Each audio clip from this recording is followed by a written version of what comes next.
til tilskuerne fra Bosnien-Herzegovina. Og så den danske nationalmelodi.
Og den her, den bliver man aldrig træt af. Så er der sunget for.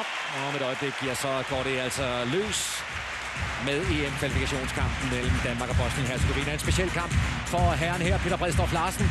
Sidste kamp med herrelandsholdet efter 8 år i rollen som assistenttræner. Ja, så takker han altså af i den rolle om 2 gange 30 minutter. Her den danske holdopstilling. Ingen skader i forhold til kampen mod Litauen i onsdags. Og specielt altså at bemærke, at 2 helt urutinerede folk fik debut i torsdags. Johan Hansen fra Skanderborg håndbold, og så Magnus Landin, lillebroren til Niklas. Begge var altså i aktion for første gang for få dage siden. Rasmus Lauke, han har været i aktion mange gange på det danske herrelandshold. Han slap ikke hulens godt fra kampen i onsdags. Playmakeren, der skifter til Flensborg Handewitt fra næste sæson. Han starter igen inden som spilstyren og er meget afgørende for, om Danmark kommer godt i gang med den her landskamp. Bosnien-Herzegovina. Ja, der har været lidt uro omkring truppen, som blandt andet har betydet, at den tidligere KF Kolding København-spiller Mohamed Todomanovic har meldt fra til landsholdet. Det samme har Dusko Silica. Og ja, der er altså lidt uro i og omkring truppen, men stadig med virkelige klassespillere i eksempelvis Dejan Velinovic og Nikola Pesce. Og så herren her, som er Mirza Terzic, en virkelig hardhitter på forsvarsdelen, hvor han har stået og delt tilskud i Vestpræm siden 2009. Vestpræm, som jo altså var inde i Final Four i Champions League i år, og virkelig har spillet en stor sæson. Der bliver noget at holde øje med for de 2 dommere, de er fra Norge. Og det er André Hansen og Øystein Pedersen, som har regelsættet til disposition.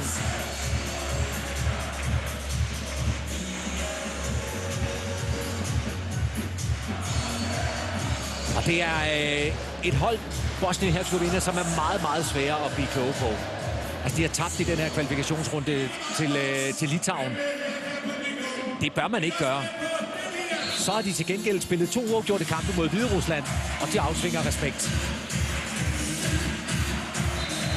Og også Danmarks kamp i Bosnien var en hård opgave for det danske landshold.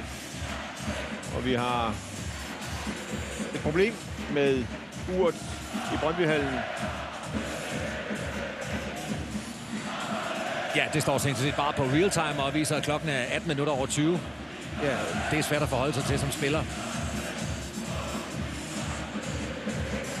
Der er varmt i Brøndby.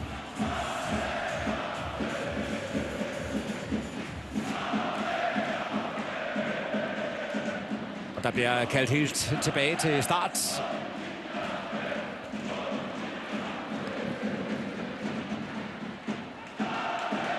Og spillerne må, så vidt vi kan se herfra, orientere sig mod den lystavle, der er oppe i toppen af hallen. Hvor de altså, her kan det ses, hvor de så må orientere sig. De her fastintegrerede ure i Brøndbyhallen kommer altså ikke i aktion. Men nu er vi i gang. Landskamp nummer 6 gennem tiderne mellem Danmark og Bosnien-Herzegovina. Danmark har tabt 1 og vundet 4 i træk i UX. Mads Minter Larsen på venstre bak, Rasmus Lauke som playmaker, Mads Christiansen højre bak, Henrik Toft er på stregen, Kasper Mortensen på venstre fløj, og Patrick Wismark er på højre fløj. Og første danske scoring sat ind af Kasper U. Mortensen.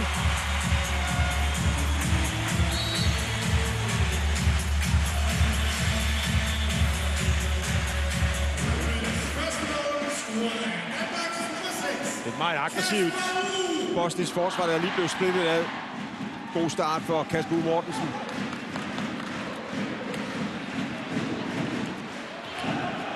Marko Taraboša, playmakeren hos Bosnien-Hercegovina. Så på højre bak. En gennembrudsstærk og godt skydende Dejan Malinovic.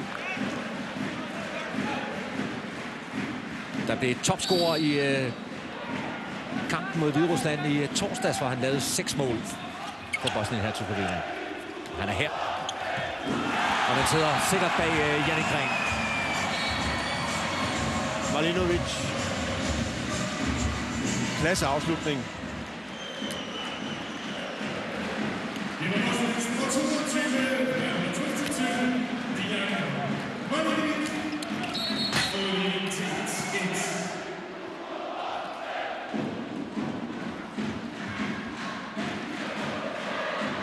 Godt gang i udskiften. Der er faktisk en skade hos Bosnien allerede. Ja, det er Malinovic. Får han en fiber på den afslutning? Han løb ganske normalt hjem, og så begyndte han at trække og gå omkring hoften.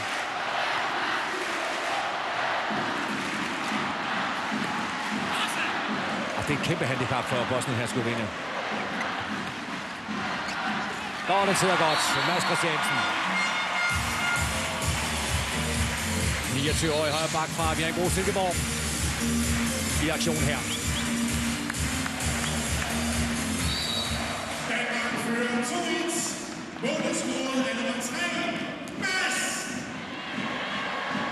Ind på højre bak i stedet Marko Panic fra franske Champéry.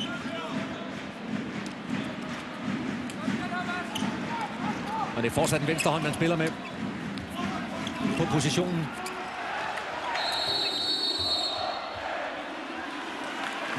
Og det danske midterforsvar, altså Henrik Toft og Henrik Mølgaard.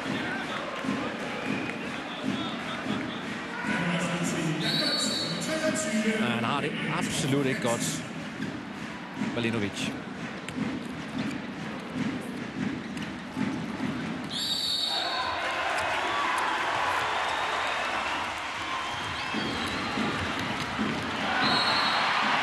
Fik Henrik Mølgaard sådan lige at mærke, hvad det er, den her kamp, den kan byde på. Sådan lidt slag fra siden.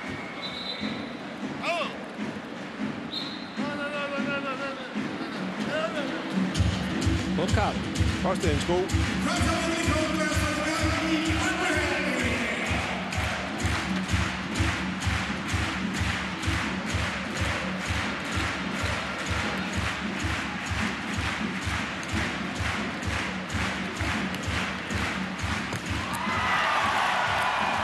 Første redning fra Benjamin Buric. Er også han havde læst skuddet fra Mads Christiansen og burde ikke have givet det indkast.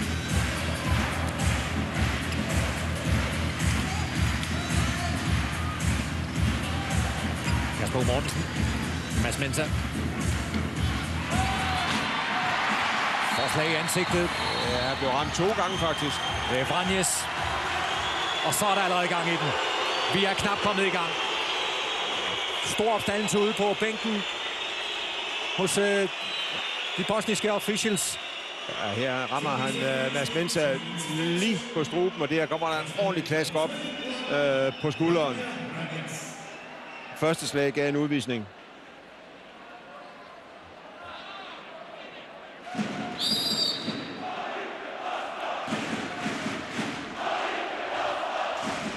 Vladimir Vranjes fra ungarske Piksegets.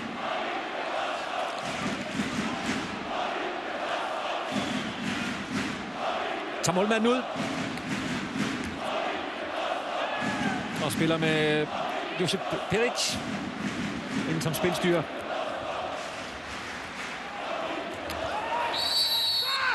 Fejlscreening. Det er fejlscreening nummer 2, der bliver dømt.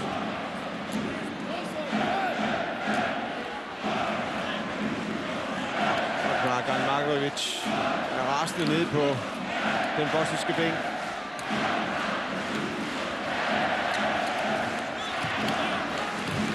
Mads Mensa brænder.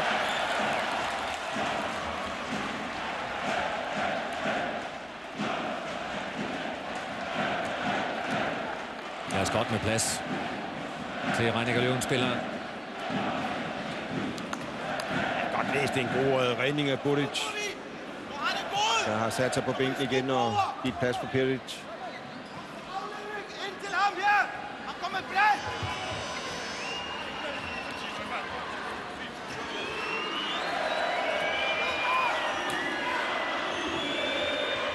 Petche.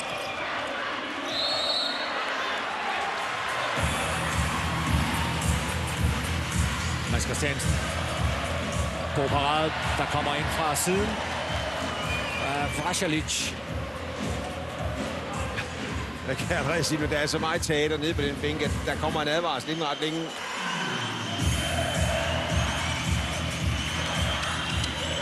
Og der kommer Mads Mensa Larsen springende. Og Danmark foran med 3-1.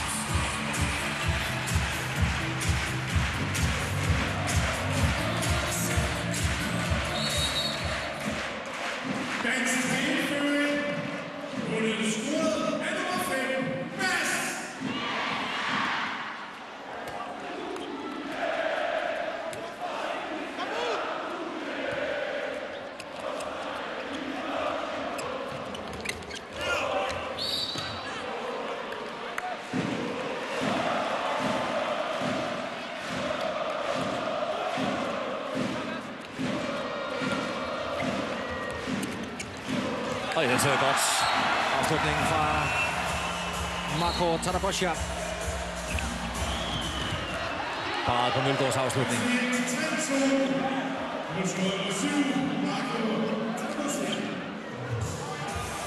Og de kæmper i lejren hos Bosnien-Hercegovina med at se, om de kan få Dejan Mladenovic klar igen.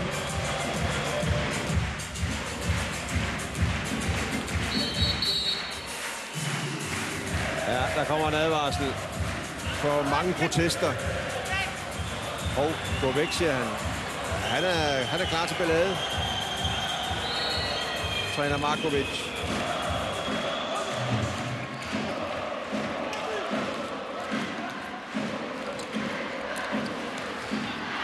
Det er godt Rasmus Lauke.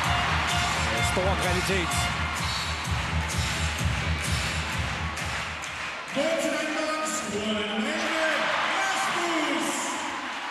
God redning, Jan Gring. Ja. Ja.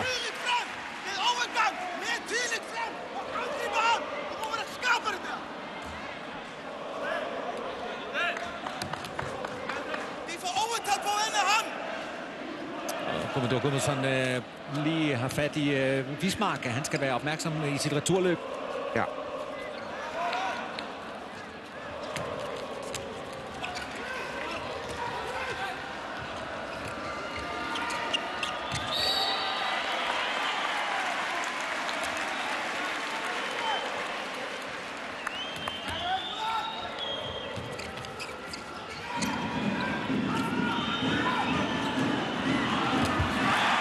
Fint spil af Bosnien. Buric.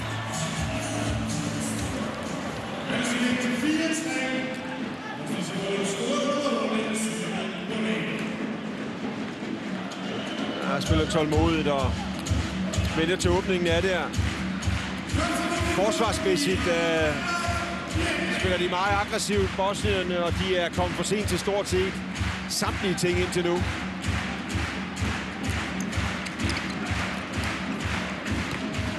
Den er ikke inde. Det er en god bold. Og 4-4. Og fest i den ene ende af Brøndbyhallen.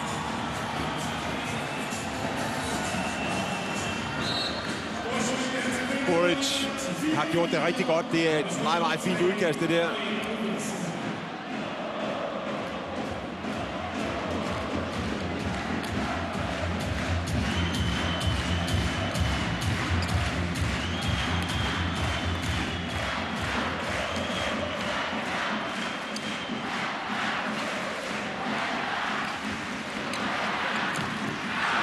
Stor afbrænder igen af Mads Mensah Larsen.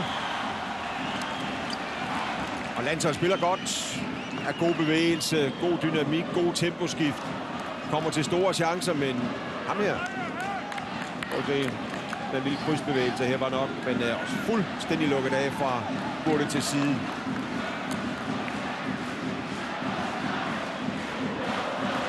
Og stor effektivitet hos udholdet. Første 10 minutter spillet.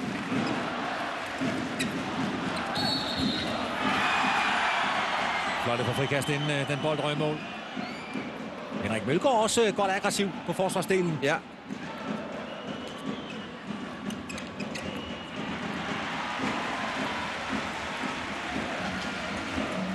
Der sidder Mikkel Hansen og Hans Lindberg. Godt at se Lindberg igen. Han har jo været ude stor del af foråret med en alvorlig nyreskade. Jeg talte faktisk med Lindberg lige kort inden kampstart her. Og det var en Lindberg med smil på læben. Det går godt, siger han. Jeg har faktisk været ude at løbe min første tur.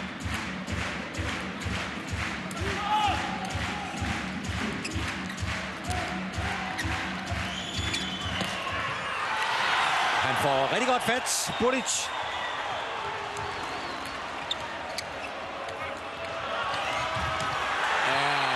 Det er altså tophåndbold, det her. Det er rigtig, de er meget, meget aggressive på kontrafasen.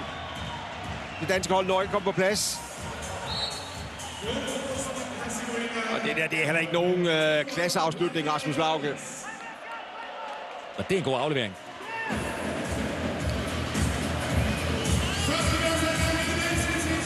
Og det betyder jo, at der nu er tændt op både på og uden for banen. Overgang Wismark.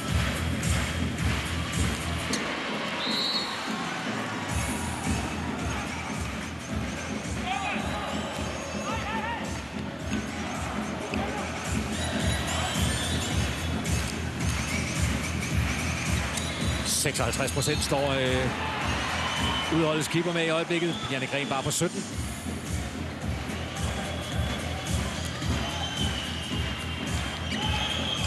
Der kommer Mads Christiansen. 5-5.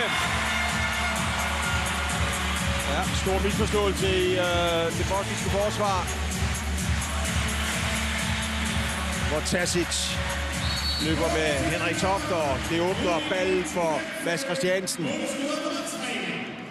God afslutning for ham.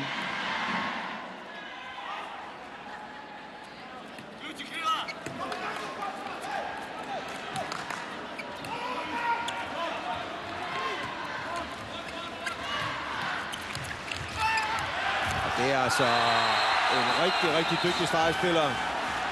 Senjamin Buric. Fra slovenske Komanje Velenje. Og udvisning til Henrik Toft. Der er den eneste Toft på landsholdet i den her kamp. René Toft, Mormand, har fået pause.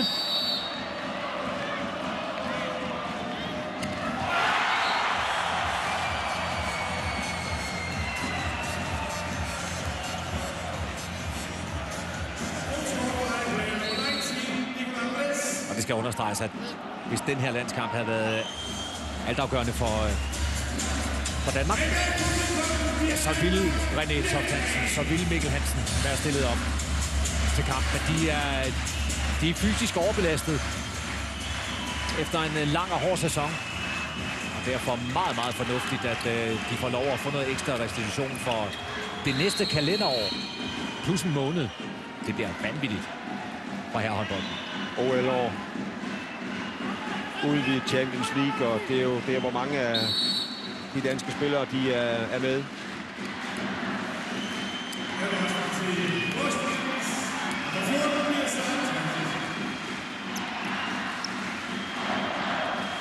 Mads Mensah, Rasmus Lauke.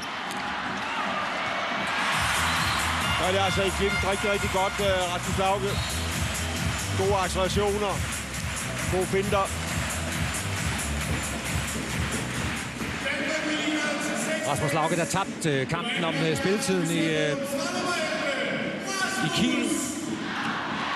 Og nu tager kampen op om spilletiden i Flensborg efter sommerferien.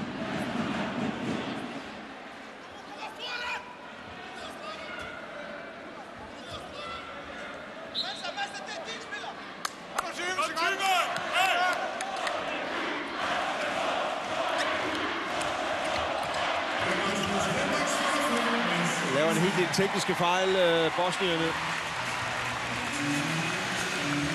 Det her, det var nummer 4.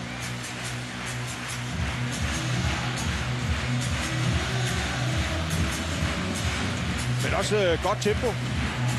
De kommer virkelig med fart. Og inden centralt står altså Franjes og Terzic. Og deler håndmadder ud. Jeg er ret sikker på, at den sidste ikke er smurt i aften. Ja. Prøv lige at se en acceleration der. Så vi kommer med de her retningsskift og temposkift. Så ser det tungt ud. Prøv at se. Andet mål på 5 forsøg af Mads Mensah. Og Danmark foran igen.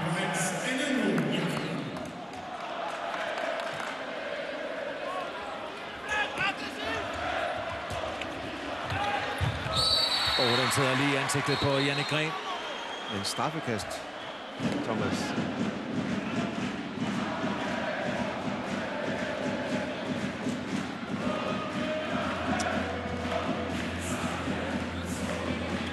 Patrick Wismark med vanskeligheder.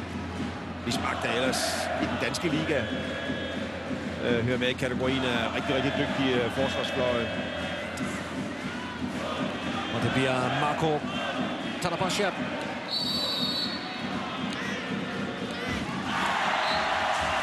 Der tager straffet og scorer.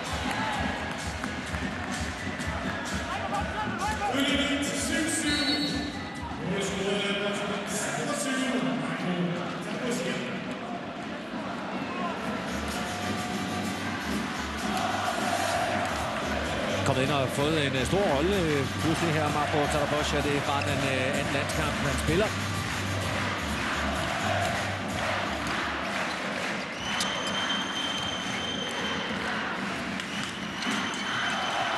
Det er godt forsvarsarbejde. Det er godt læst. Og det er godt spillet. Og scoring. Og Bosniens føring. Alenovic. Er meget, meget skarp på de første meter. Både i det her spil direkte op ad banen, og når Buric sender god udkast afsted.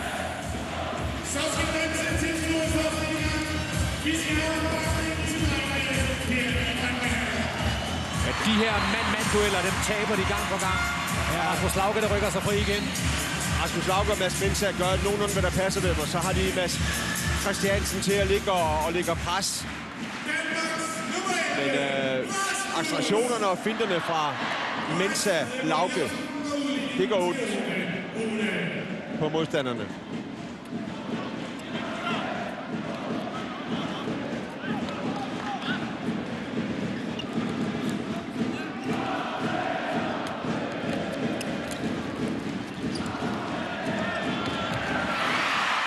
Fik Jannik Gren bygget lidt på redningsprocenten. Der var på 11 for et øjeblik siden.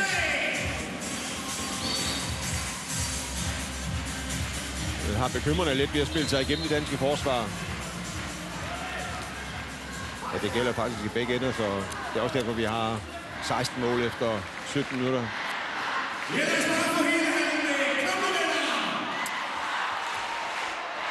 Første sæson med herlandsholdet er ved at være overstået for islandske Guðmundur Guðmundsson. Det her, det er sæsonens landskamp nummer 19. Og dermed også Islands landskamp nummer 19 for Danmark. Fik jo debut i oktober måned sidste år mod Litauen i EM-kvalifikationen. Og han har tabt 2 af de 18 første landskampe, og 2 der ud over en uafgjort.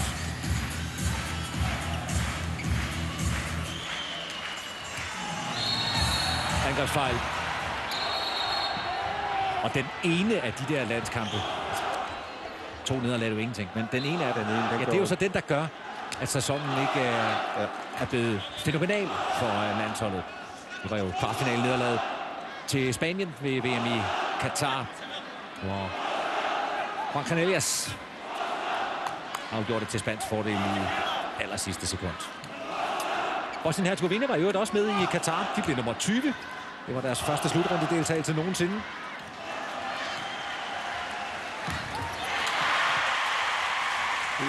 Green spiller sig op. Og Kasper Mortensen udnytter sin speed godt.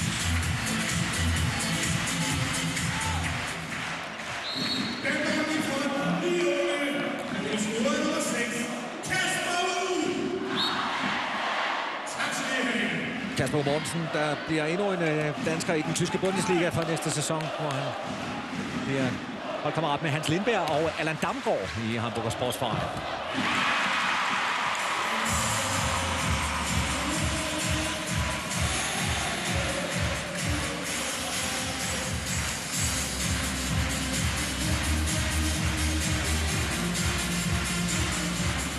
Tre gode aktioner. Jannik Green, den her, den læser han fuldstændig. Den er lukket hele vejen. Og Gudmundsson kigger lige på et timeout-kort. Og altså det første spilstop efter en hektisk indledning på den her kamp. 19,5 minut spillet, og Danmark altså foran med 9-8.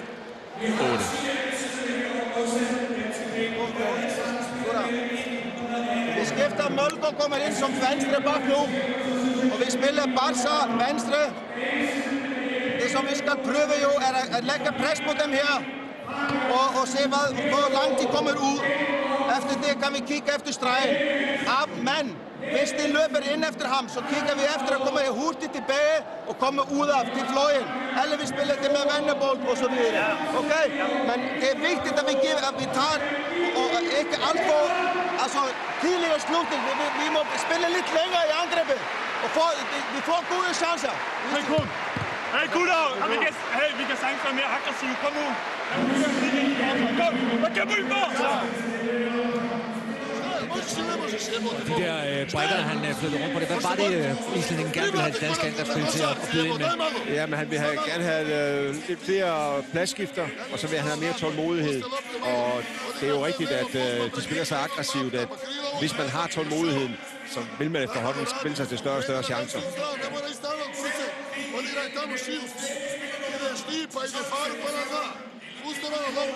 Lad os lige se, hvad der sker af ændringer. Der bliver i hvert fald pause til Mads Mensah Larsen og spilletid på venstre bak til Henrik Mølgaard.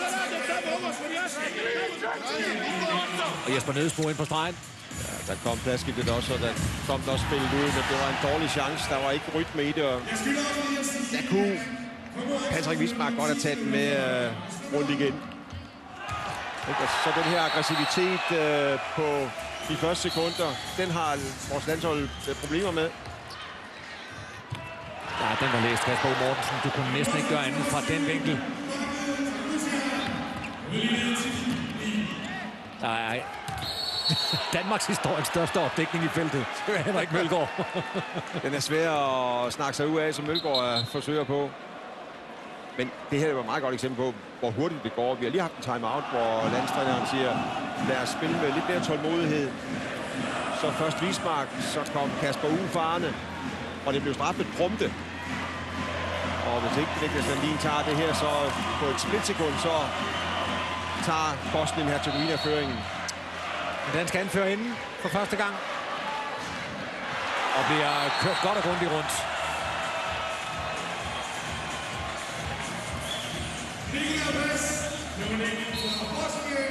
Nikolaj Presch.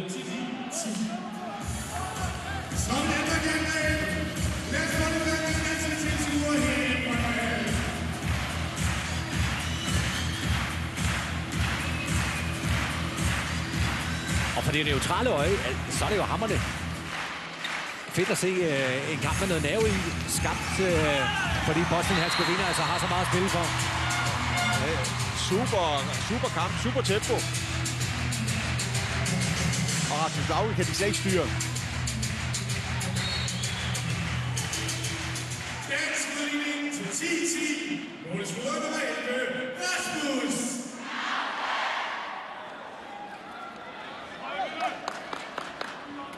Rasmus Lauke med stort ansvar. Ja. 21 minutter. 2 gavmilde forsvar. Og danskerne mangler noget mere fysik og noget mere aggressivitet. Flere spilstop som dem her. Mødesbo inden centralt sammen med Henrik Toft. 2 stregspillere altså i midten der. Mølgaard rykker ud og dækker bak.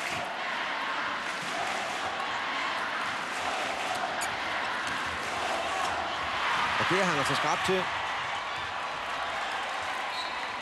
Der slog Kasper Usser. Henrik Toft. En af de bedste steals, som man siger. Han er god til at stjæle bold. Han har en rigtig god fornemmelse af det der med at være aggressiv på modstanderne, og de dribler. Og en Henrik Toft, som jo er virkelig en af dem, der har fået et gigantisk udbytte af den her sæson med landsholdet. Ja, hvor jeg vil blande mig selv var lidt skeptisk i forhold til den centrale forsvarsrolle, men meget flot udvikling på Toft. Toft den unge.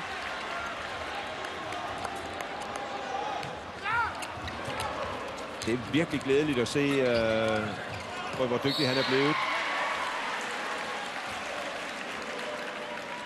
Kommer til en topklub efter al sandsynlighed i Bundesligaen de kommende sæsoner. Skifter fra Hamburg til Flensborg. Ja, som og ikke noget ondt om Hamburg, men Hamburg er en anden størrelse. Hvor Flensborg Handewitt efter al sandsynlighed der vil fortsætte med at kæmpe med om top 3 i Bundesligaen.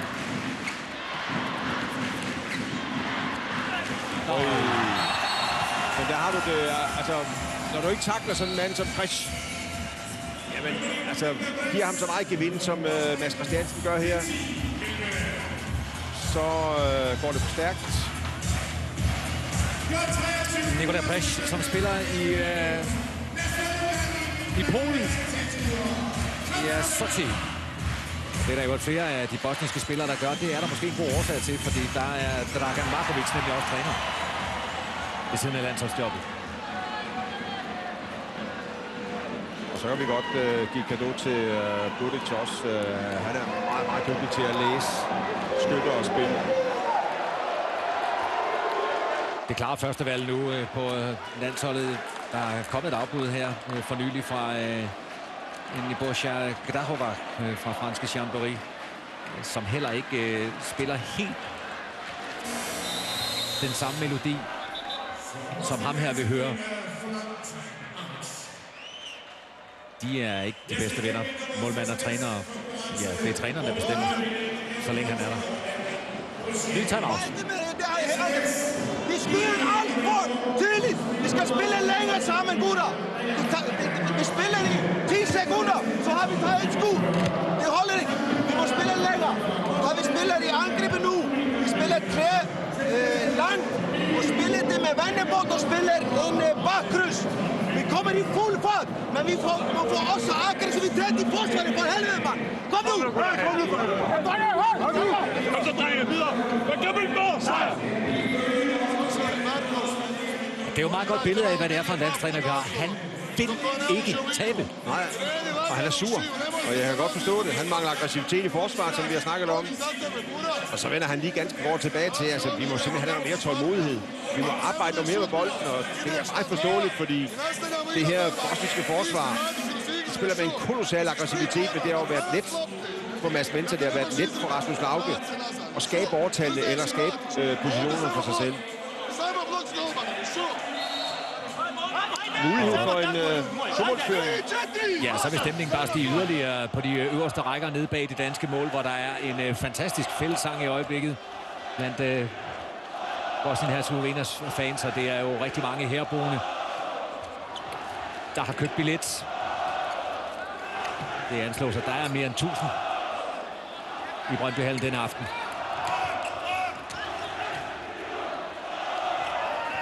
Og de gør det godt. Det skal de have. Alt imens det danske hold leder efter de der ekstra procenter.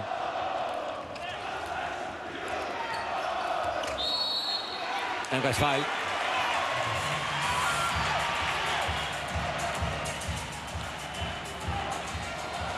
Ja, nogle gange kan man jo godt se, at det er med vilje, og andre gange så er det mere tilfældigt. Kostas Savic, der forhindrer lige en dansk kontra her. Der er boldbrøg på ham, men det så du meget tilfældigt ud, det her.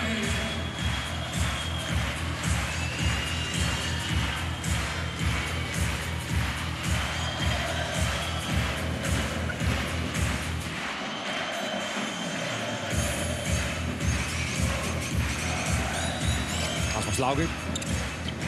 Mads Christiansen. Stort overarbejde i for højre bakken.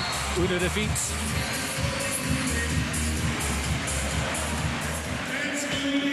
Øj, det var Stolper og ryg på Gren.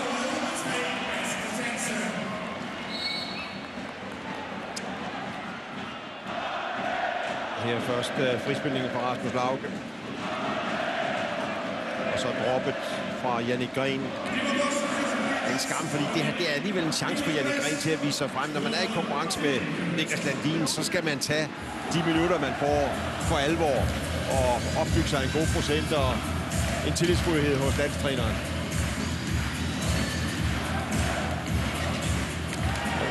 Det var tæt på en teknisk fejl af Rasmus Lauke. Kasper Mortensen til Nødesbo. Straffe.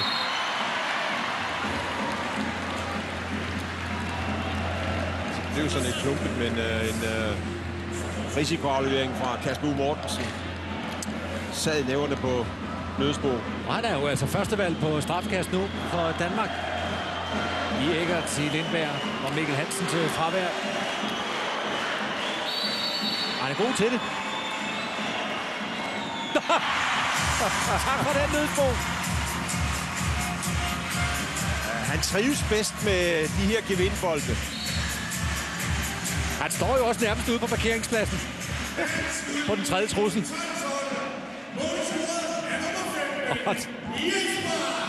Bruce, han går og griner ned i det bosniske mål. Den har han ikke lige set. Vi har faktisk set den før. Vi har set.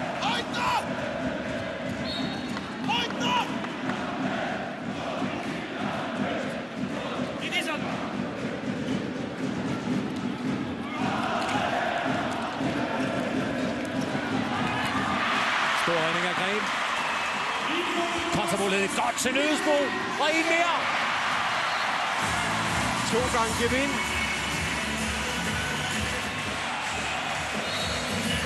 Og prøv lige, altså det her, det er jo selvfølgelig i slow motion, men hvor stærkt det kan gå, det er den her del af spillet, når kontrafasen sidder lige i det berømte skab. Og det har vi faktisk set rigtig mange eksempler på, både på danske og bosniske hænder. 13-12, 25. Flot håndboldkamp. God intensitet. Og et dansk landshold, som sådan så småt er ved at finde ud af, hvad der skal til i dag. Og jeg tror, det er lige en takt mere, end de har regnet med.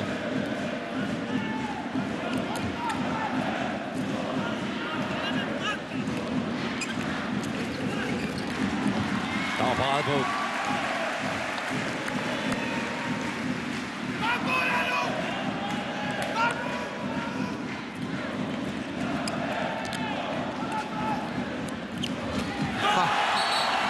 Jeg skal da love for, at der giver vind i den højre arm der fra Tretsch. Og det er 11,5 meter, Thomas.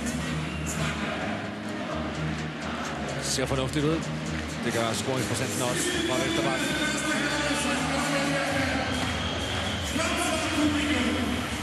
Vi tager hul på sidste minut af første halvleg. 13-13. Mads Christiansen smider bolden væk. Ja, det er skidt at begynde at spille krydsspil, når først det er sådan en 4-2-formation.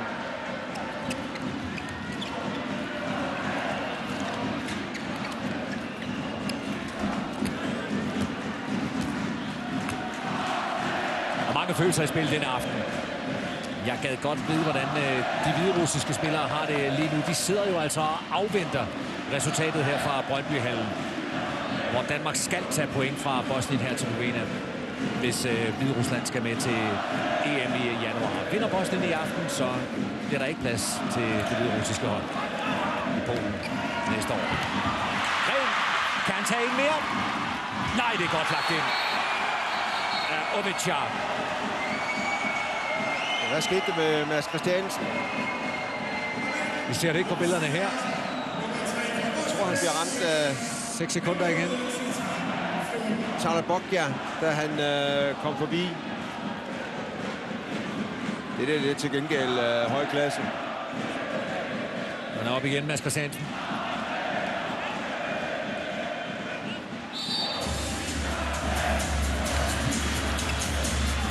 Rasmus Lauke. Forbi mål, og første halvleg er forbi her i Brøndbyhallen med en pauseføring til Bosnien-Hercegovina på 14-13. Hvilket altså betyder, at lige nu, der er det dem, der skal til EM i Polen sammen med Danmark og en hulens masse andre hold. Lad os lige se, hvad det her det ender med, når vi er tilbage igen med de sidste 30 minutter. Og inden da, altså efter en kort pause, ja, så åbner vi studiet med Nikolaj Jacobsen, Lars Christiansen og Morten Ankerdal, der i øvrigt også har besøg af Mikkel Hansen på gensyn herfra.